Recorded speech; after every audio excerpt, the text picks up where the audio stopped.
Welcome to Minute with Mary. It's a podcast dedicated to network marketing and unleashing your confidence. So crank up the volume, get out your notepad, and let's turn your side hustle into the business of your dreams.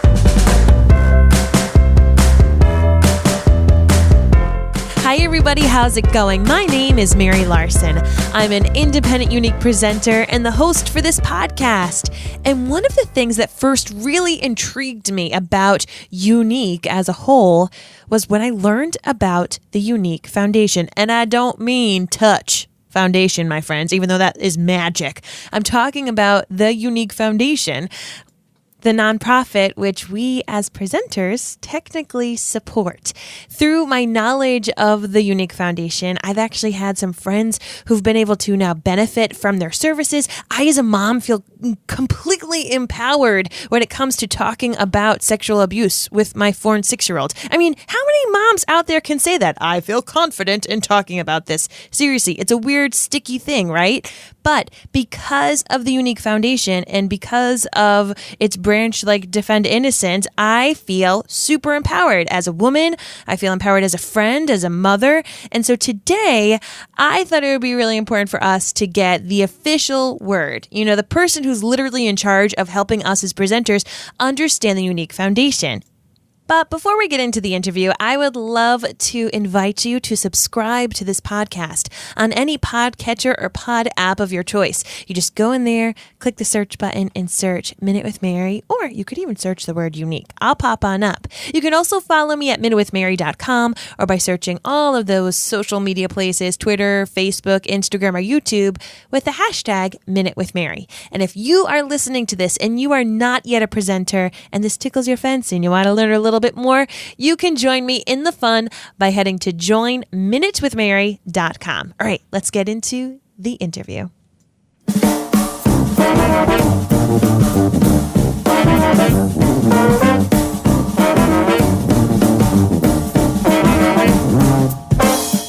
Joining us today is Kimberly Cole, the Presenter Outreach Ambassador for the Younique Foundation. But before she began working with the foundation in March 2018, she was actually a purple status presenter with Younique products for 4.5 years. She retired from that to begin working with the Younique Foundation, and she has a very close tie to it because Kimberly is actually a survivor of childhood sexual abuse and was part of the first Haven retreat that happened. So she herself has been able to experience it and now speaks about it with so many people, not only other survivors, but with other presenters. So thank you so much, Kimberly, for coming on to the Minute with Mary podcast today. Thank you so much for inviting me. I'm thrilled to be here with you.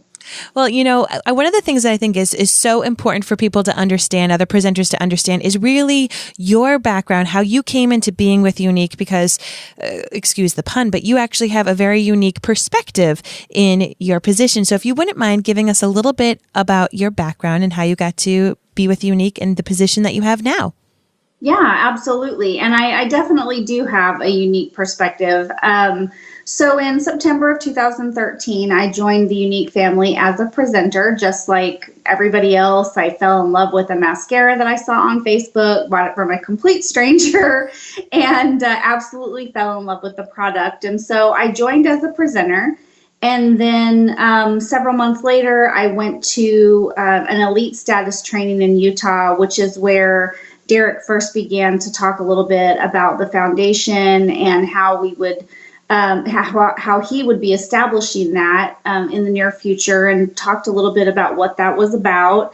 And being a survivor myself, that definitely caught my attention. It was a really kind of an emotional experience for me. I think I began to realize then that this was a lot more than just makeup for not just myself, but for a lot of us. And I definitely understood then that this was a lot more than makeup for our founders. And so I continued on as a presenter for a few more years. And when our retreats became available through the Younique Foundation, I applied immediately and was able to attend the first retreat that we had in June of 2015. And then from that point on, I think that I really just subconsciously began waiting for an opportunity where I could work for the foundation. And then that opportunity presented itself in March of 2018. So I made the decision to step away from the makeup side of things as a business, and then took a full-time position at the foundation, which is where I'm still at now. And I love everything about it. Every day working for this organization is a joy. That's amazing. And so tell us a little bit more about your current position with the Younique Foundation. Sure. So my actual title is Presenter Outreach Ambassador. And basically what that means is that I'm tasked with being a resource for the presenters. We really see this position as a service position, a way to serve the presenters and a way to give back and help them understand how to marry their makeup business with the mission behind the makeup. And so whether that is doing a team training in person or going into a team page and doing a training on a Facebook Live, or something like the podcast that we're doing now, answering questions, being really a liaison, and helping them understand how they can incorporate the foundation, how to talk about the foundation properly and accurately, understanding our programs and services, and then kind of meld that seamlessly into their Younique products business is really my main goal. Mm-hmm. Being a presenter myself, I've of course been able to learn a lot about how the Younique Foundation came to be. But for those who may be new on their journey, or if someone is listening to this and may not even be that well aware, how did the Younique Foundation start off?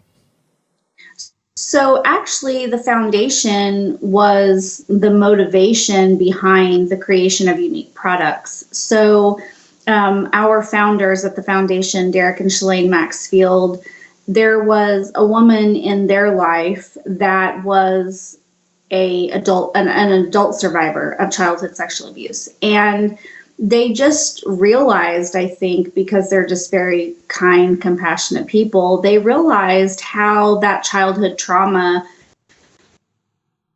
was continuing her in her everyday life in a negative way as an adult. And that she was carrying around things like shame and guilt and all this negative self-talk, over something that she didn't bring onto herself. And they just felt like it was really an injustice. And they really wanted to do something about that. And so they decided to form the foundation. But in order to be able to do that, they realized that they would have to have a way to fund that in a perpetual manner.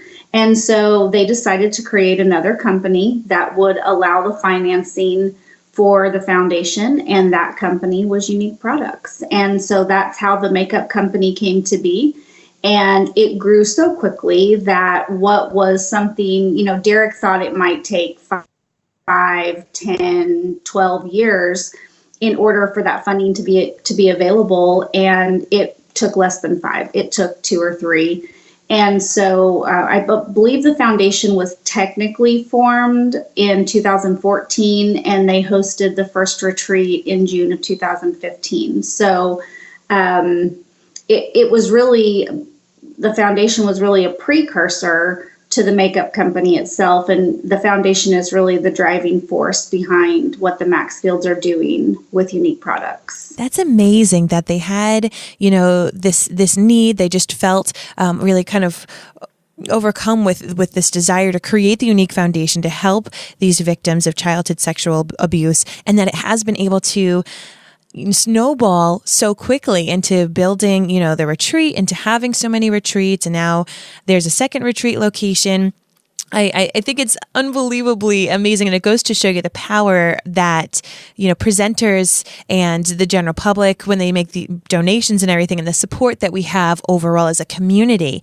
But in addition, because it's happened so quickly, and because the success of Younique Products has happened so quickly, there's sometimes this gray line of trying to figure out, okay, so how does Younique Products help the Younique Foundation? I think that is a really kind of tricky area to explain. So could you clarify that?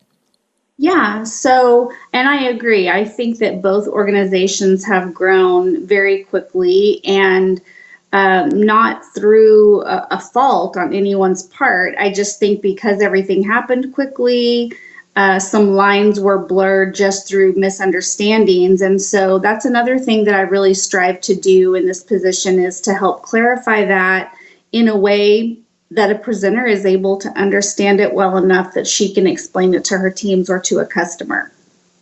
So Younique Products is a for-profit corporation, and the Younique Foundation is an IRS 501c3 public charity. So we are regulated by the IRS, and they dictate that we have to get at least 1/3 of our funding from the general public. The remainder of our budget funding can come from large private donors like the Maxfields. Historically, we have just barely been squeaking by getting that 1/3 from the general public, which is completely understandable being a new organization. But something really exciting has started to happen recently. We are just beginning to see that needle move just a little bit, where we're starting to get a little bit more than 1/3 of our funding from the general public. So when a presenter makes an order on her website and goes through the checkout process, or when a customer goes through the checkout process, they are prompted and asked if they would like to round up. And so if your order is $46.75, it will give you an opportunity to round up to an even $47. And that quarter is donated directly to the foundation. It also gives you the prompt, I believe, if you'd like to make that donation a little bit larger, like $1 or $5, you have an opportunity to do that as well. And so all of the roundup dollars are considered public donations. And then presenters also have an opportunity to set up a recurring monthly donation in their back office. It can be as little as $5. The general public can also do that on our website, which is youniquefoundation.org. All of those donations are considered public donations, and they help make up that 1/3 minimum that we have to get from the general public. And then the remainder is filled in by large private donors. The reason we're so excited about moving this needle a little bit is because as we start to get more recognition, awareness, and support from the general public, it tells us that more people outside of our immediate Younique family are becoming aware of this silent epidemic of child sexual abuse. It tells us that more people are hearing these messages, more people are beginning to understand these statistics, and that more people are willing to join in this fight with us. So we're really excited to see that happen. Just to give you a little bit of context, roundup dollars alone, just the roundup dollars, not including any other type of donation, on average, bring in about $60,000 a month. Wow. Which is just, it's a huge amount of money. And we are just so incredibly grateful for, every time somebody donates that extra quarter or that extra dollar, because it really does add up, and it allows us to just do our work much more effectively and much more quickly. But to put it in perspective, to run one retreat is also about $60,000, $65,000. And we are running multiple retreats a month. Wow. Beginning today, we're doing that at 2 locations. And so obviously the need for funding continues, but we're so incredibly grateful for the presenters helping us reach these milestones. It's also important to note that Younique Products and the Younique Foundation are completely separate organizations. We have different organizational structures. We have different leadership. We very much hold hands in the mission of child sexual abuse, but we are completely separate organizations. Yeah, and then that's where I think it's so important that people understand that even though they both have the name Younique in them, that they are separate entities, and that as presenters, it's important for us to educate ourselves, but also educate our customers that, to make the Younique Foundation possible, it does take those donations. So what kind of wording would you suggest for us as presenters when we do talk about the Younique Foundation in a party or an event, or we're trying to help people understand that they can round up?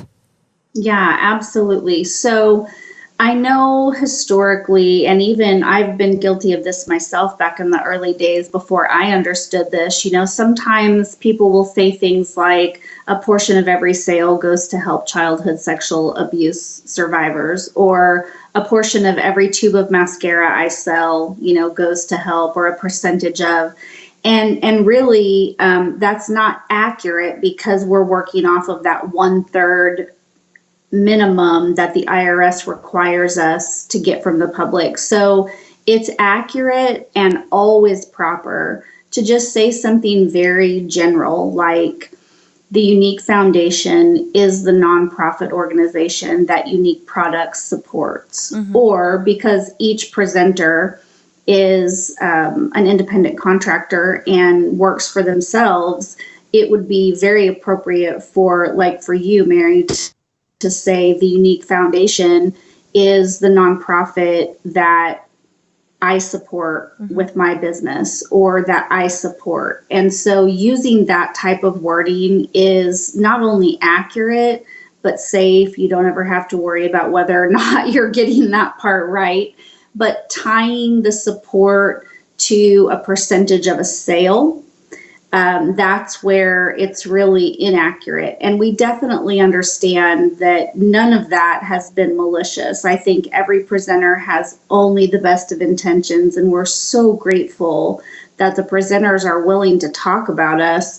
We just know that we need to do a little bit better job helping them understand how to do it properly.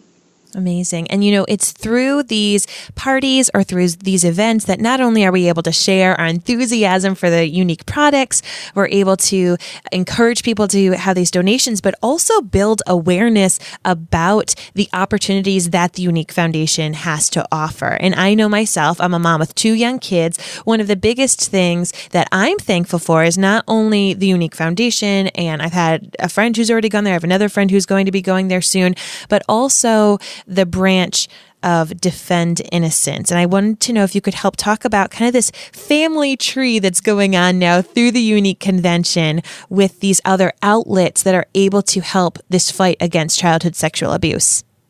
Yeah, so it's really exciting. We actually operate 3 different brands right now under the broad umbrella of the Younique Foundation. So we have healing services that are all focused on adult female survivors of childhood sexual abuse. And we do that in a couple of different ways.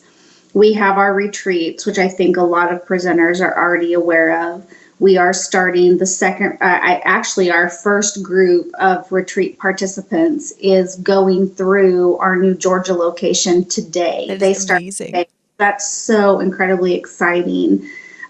So we have the retreats. We also have a newer program that I'm really excited about, and these are called Finding Hope support groups. If you are an adult survivor of childhood sexual abuse, you can visit findinghope.org.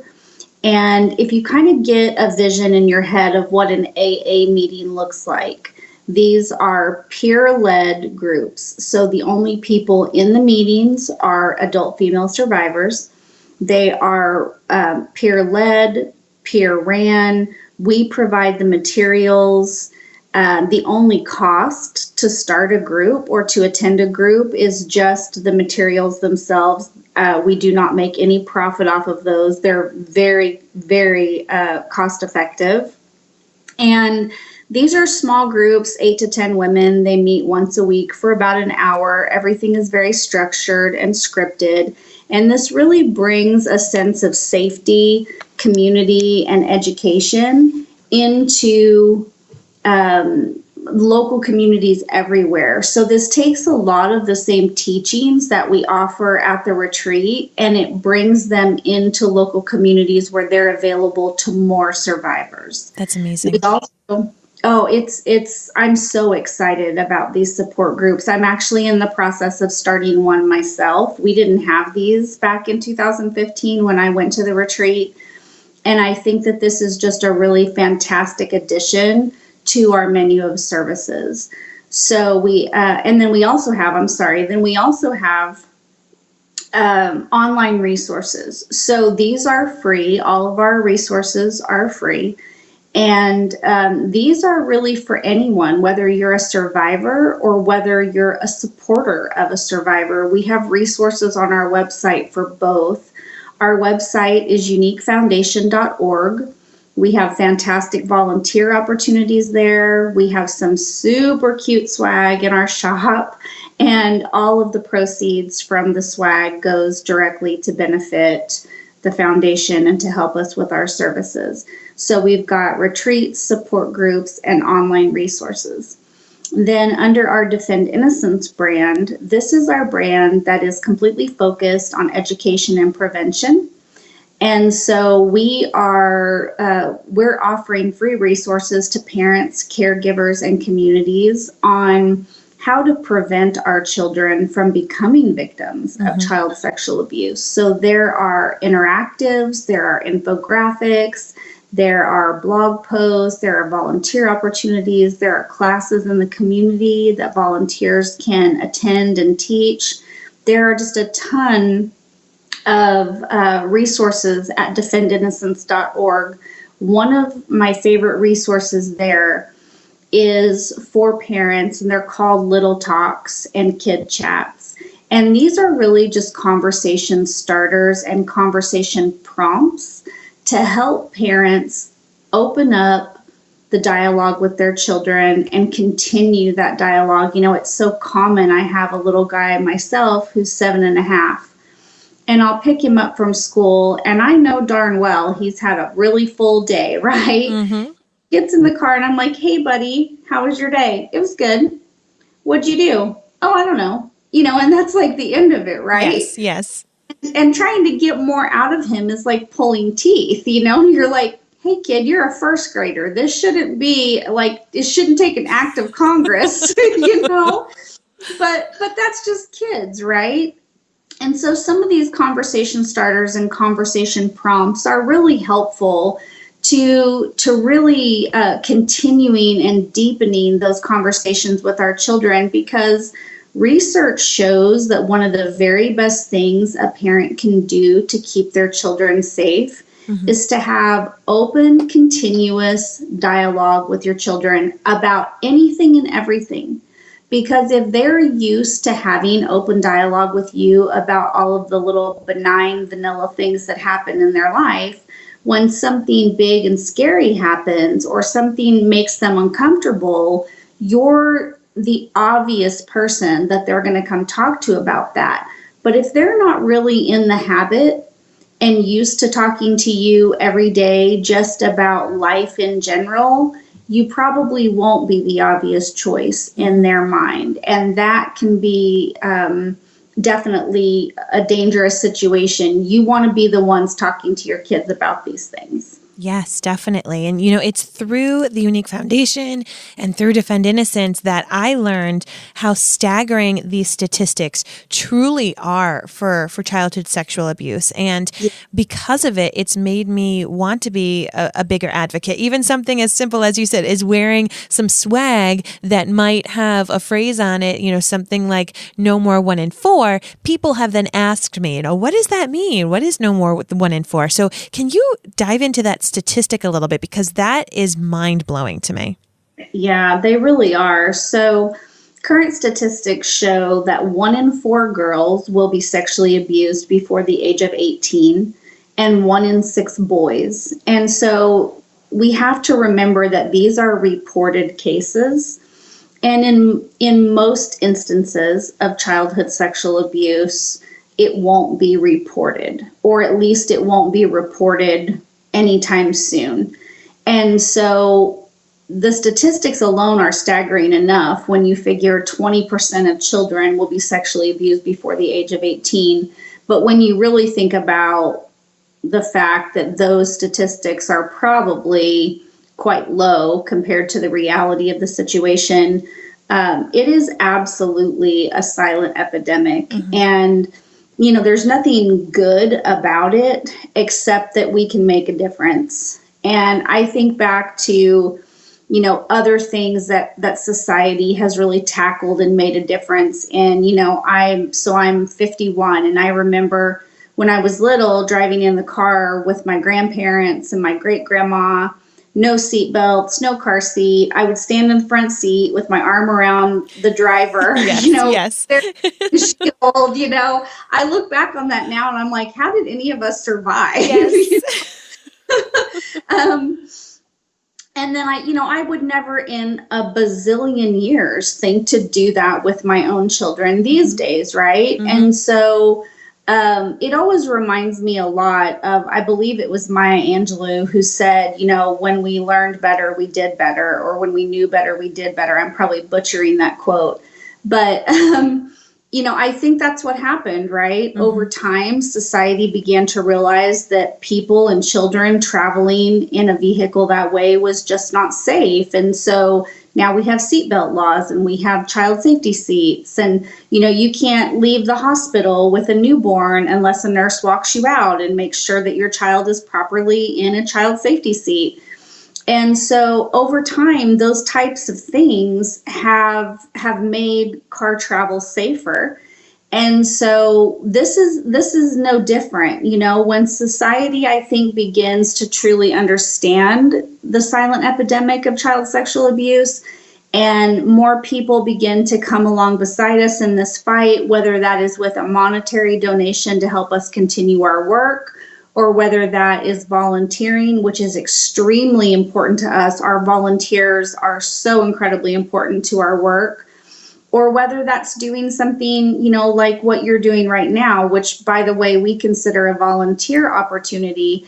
But, what you're doing is really being an influencer, because you're taking our message to a larger audience that maybe we don't directly have access to without you. Mm-hmm. And so when society, I think, begins to understand the problem and is willing to help us meet it head on, this is absolutely something that we can make a difference in. And that's the special word is, society needs to be involved for it to have such an impact. And it's so sadly taboo to use a word like sexual abuse, especially with the word children involved in it. And I think that that's been part of the obstacle of why it is such a big epidemic, but then also why it's so unreported. People feel so uncomfortable. They don't want to talk about it. But also because of that, people who maybe aren't necessarily personally affected feel awkward having these conversations, learning about it, learning about the statistics. And you had talked about how taboo it was for people to talk about breast cancer and what a difference it's now been. So could you go into that a little bit? Yeah, I always think about the taboo around this subject, which I understand. I mean, this isn't, a warmy, fuzzy topic, mm-hmm. and we get that, right? But I always think about breast cancer. And I think about when I was a little girl, I was born in 1968. And I remember in the 70s, when someone that my family knew would have breast cancer, it was always whispered. They would say, oh, she has breast cancer. Like it's the dirty word, yes. Right?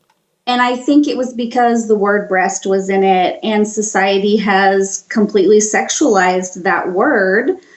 And so it was just it was a taboo topic. And then I look at today, the NFL wears pink, and they spend an entire month having football players talk about the people in their lives who have been touched by breast cancer.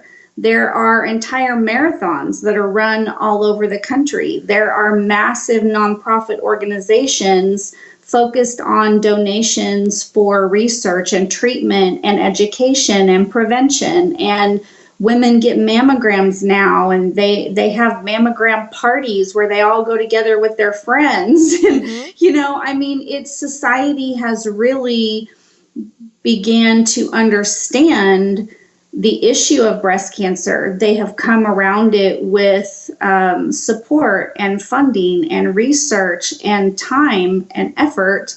And women survive breast cancer all the time now. And it's detected so much sooner. And so I look at this opportunity that we have with child sexual abuse very much like that. I think a lot of this is just about spreading awareness, helping people understand this topic, changing the public dialogue so that the taboo surrounding this topic begins to diminish. When we can really start to talk about the issue at hand, we have an opportunity to make large societal change. I completely agree. And I think that we as Younique presenters, we have such an interesting and intimate platform, doing these lives where, yes, we're talking frequently about our makeup. Frequently, we don't even talk about our makeup while we're doing it. We're talking about things in our day-to-day lives. And I have found that it's been very useful for me to weave in this conversation about the resources that are available. And I just upfront say it in my lives. Like, I know this is going to be an awkward topic, but I need to put it out there because I don't know who's listening. I don't know who's watching. And someone who, is watching, they might need these resources, or they might be someone who would want to check out the retreat. So I'm putting this out there to let you know. Yeah. And this is something that I think once you really start to make it a practice of marrying the mission into your makeup business, you start to get instant feedback. Because this is such a widespread epidemic, there is no presenter who doesn't know a survivor of child sexual abuse. We all know one. We actually all know several. If you even think on the low side, right? If we just go with reported statistics, 20% of the people that you know were sexually abused before they were 18. 20%, that's 1 in 5. That's huge. And so when a presenter thinks about the people that she reaches through her social audience, especially whether that be in a virtual party or whether that be doing a live, there are a minimum of 20% of your audience who have been personally affected by this. And you may not know who they are, but that's okay. You don't really need to know who they are. I think that it's important that we understand the statistics are out there. And that tells us that someone listening to you has been affected by this. They may never tell you, hey, I took advantage of those free resources on your website, or, hey, I just got back from the retreat, or, my sister-in-law and I have started a support group. Some survivors will never be vocal about that, and that is okay. We don't necessarily always have to see the fruits of this work. I think the subject matter itself, and like we talked about, the taboo behind it, you may never know who you touched when you shared this message and these resources, but I can tell you from a few years of experience as a presenter,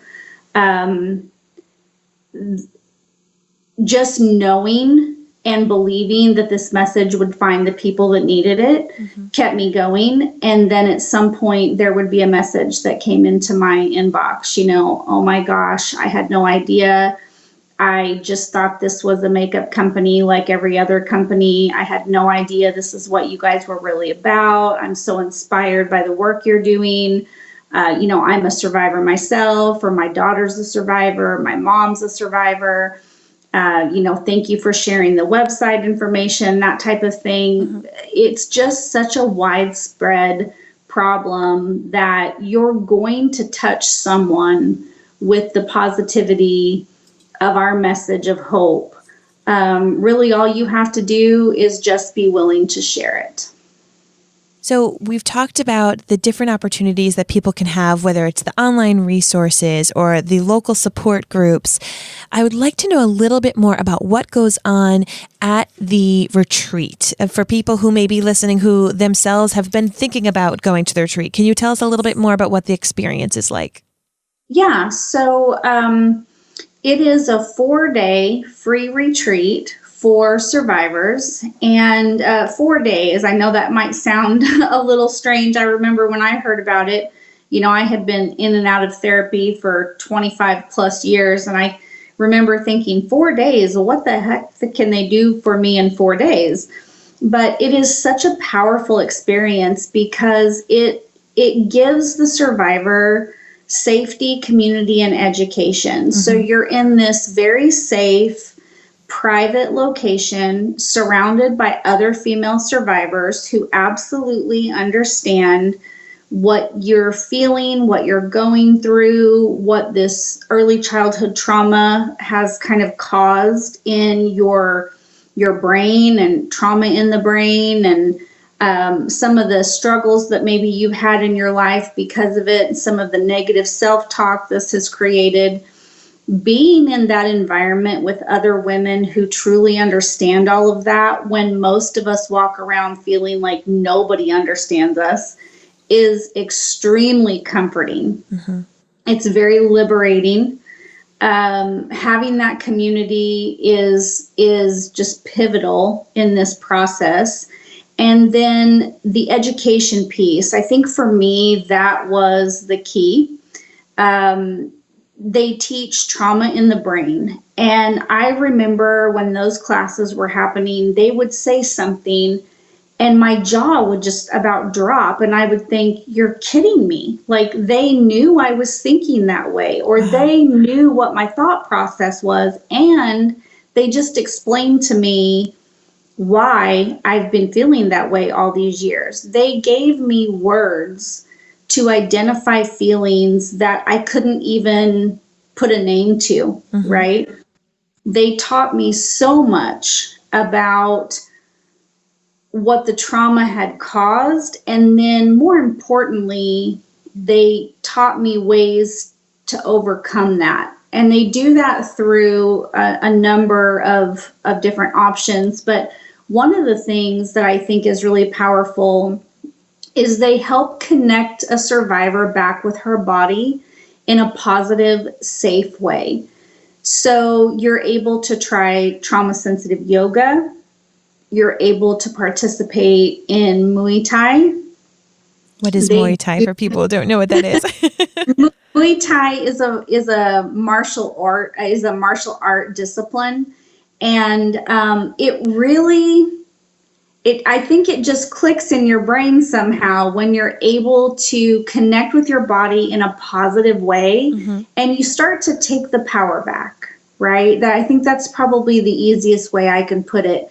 You start to take the power back, and I think a lot of survivors, they get stuck, right? Trauma in the brain does that, mm-hmm. okay? And so you feel stuck. You kind of feel frozen. It's almost like the trauma that happened 30 years ago is right there, like it just happened yesterday.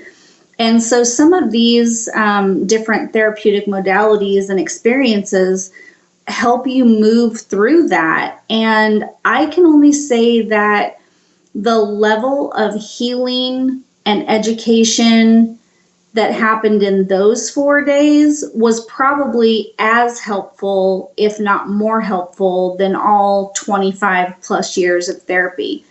We don't view the retreat as a replacement mm-hmm. for talk therapy. We see it in addition to talk therapy. They also do a little bit of group therapy while you're there. It's a very safe, structured environment. So I know a lot of people are like, oh, I don't want to go. They're going to make me share all the details, or, they want me to talk in depth about everything that happened to me. And that's absolutely not what they do in group therapy. It's a very safe, gentle environment, mm-hmm. very, very helpful. And I literally, to this day, it's been a little more than 4 years. And some of the techniques that I learned at the foundation I use every single day. Wow. Even now. And I think that continuing to have that toolbox at my disposal, it's been life-changing. It's absolutely been life-changing. I'm so happy to hear that. And alongside you, how many other survivors have been able to go through the retreat so far, if you had to give a guesstimate?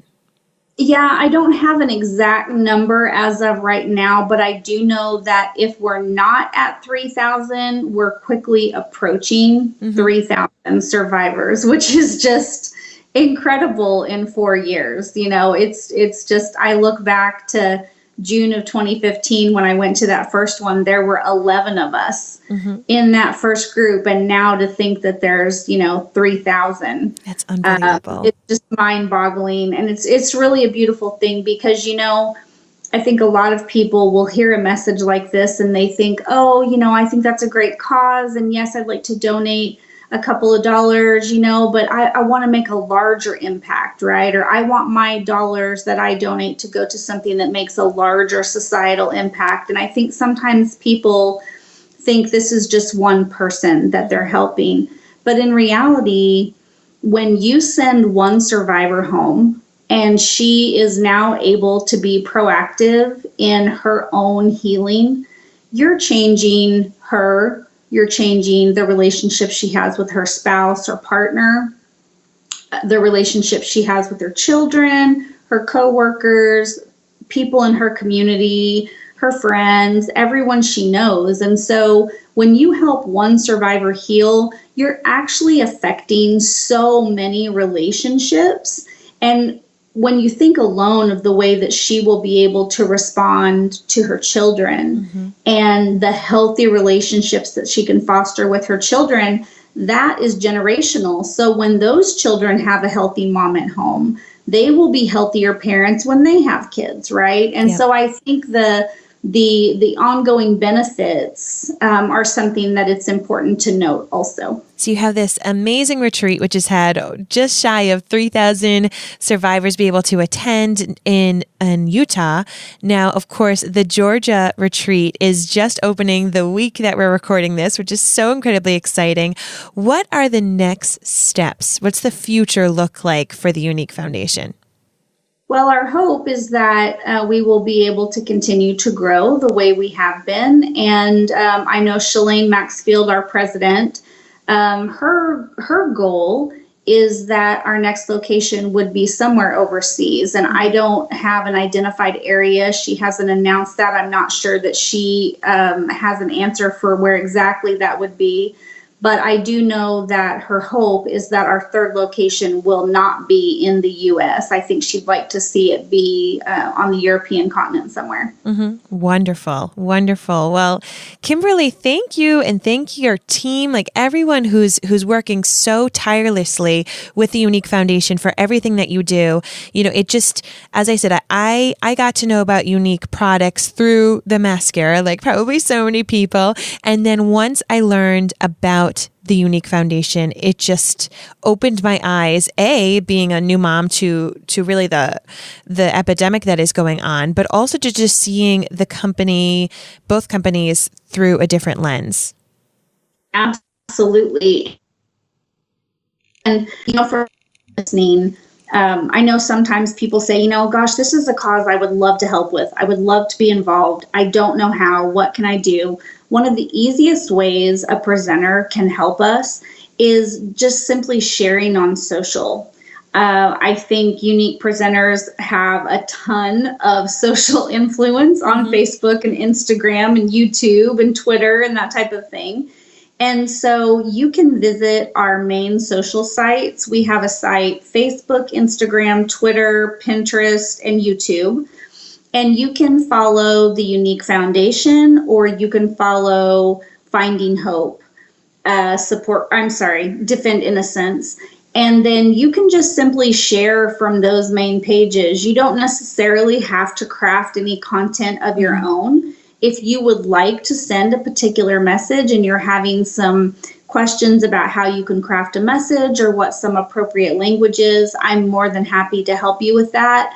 But for something that you don't really have to worry about crafting yourself, you can literally just share content from our main social sites, and that's extremely helpful to us. They're beautifully done, as you said, like very well crafted. And to me, one of the things that I struggle with as a presenter is I don't want necessarily my Facebook, page to always be about the makeup that I do sell. Yes, I'm going to be throwing in my family, but I do think that it is important to be able to share, this bigger mission, and to be able to be sharing it from these official pages just adds a lot more credibility to it as well. So people can see the post, as you said, these beautiful infographics that are very well done, great resources, but then from there, they can actually go straight to the resource Facebook page or Instagram, as you said, all these social media outlets directly. So it's just another great tool that you all have created that we are now able to use to really help spread the word about it. So thank you.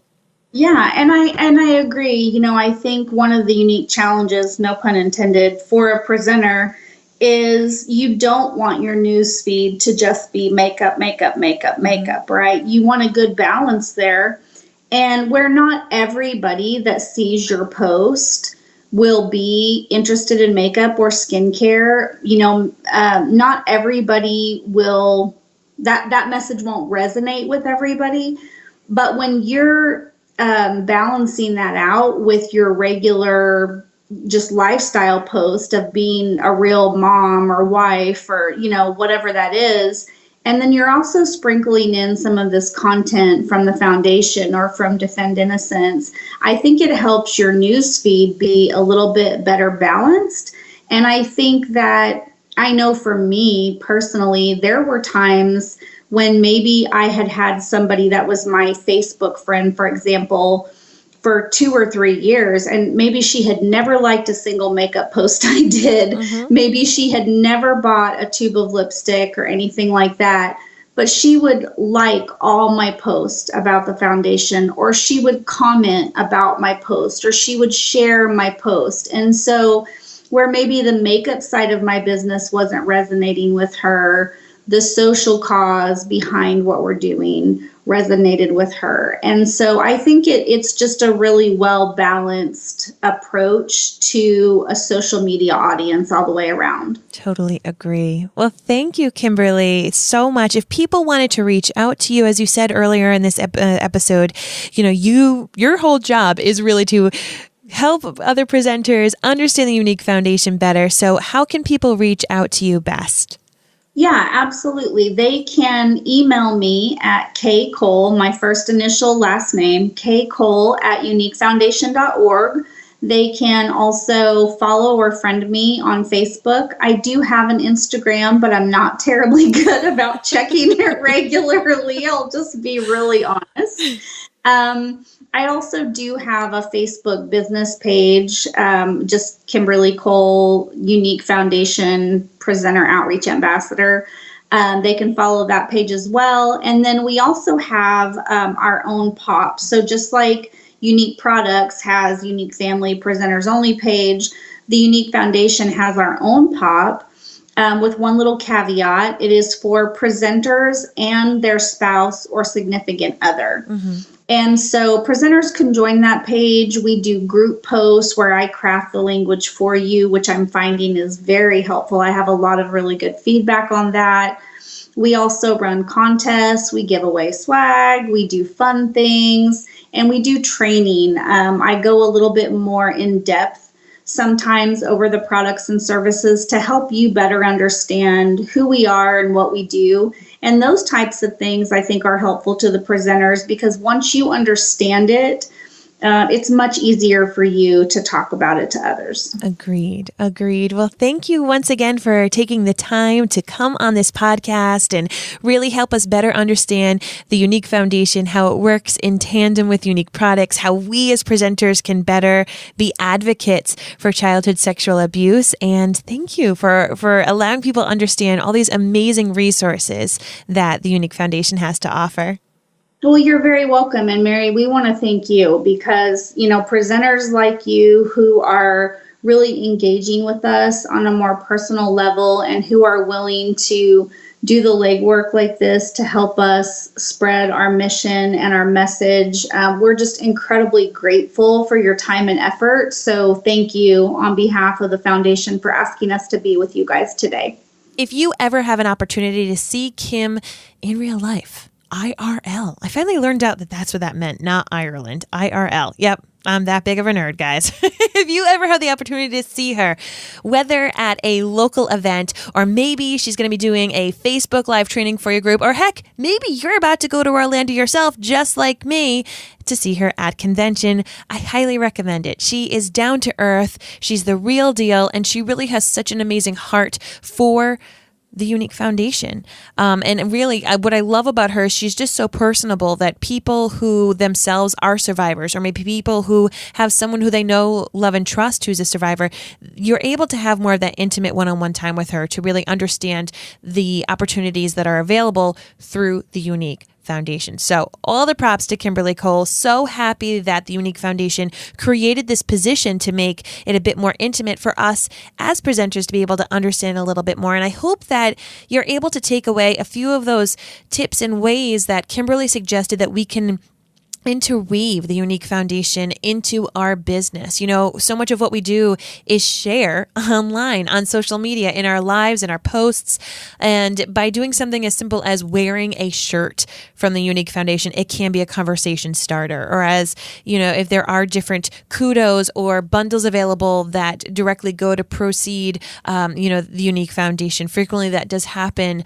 You can really talk about it in your lives and to make sure that it is something that you touch upon in your parties, in your events, because you never know. You honestly never know who could be sitting on the other side of this World Wide Web who needs to hear this message. I'm speaking from experience. There have been people who are pretty much strangers to me that have seen these posts in my online events and have said, "How did you know? How did you know that I needed something like this?" I've had friends who I had no idea were survivors. Because I've been so open about these opportunities on my wall, have come up to me and said, "You know what? I want to apply for the retreat." So I just want to make sure that you all are aware of the amazing resources that are available. And hopefully this podcast was of great use to you.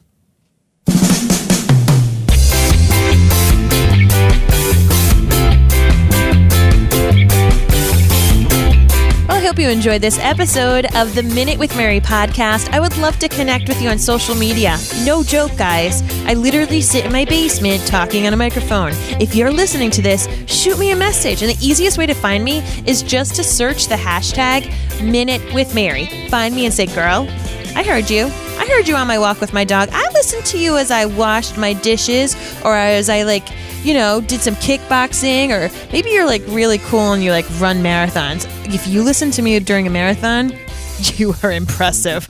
I'll sit back and eat my tacos. Well, if you feel like this episode provided value in your effort to expand your dream business, please do me a favor and leave an honest review and rating in your podcast app of choice. And you can also share this episode with your friend or with your team, because word of mouth has always been and will always be the very best way that podcasts are discovered.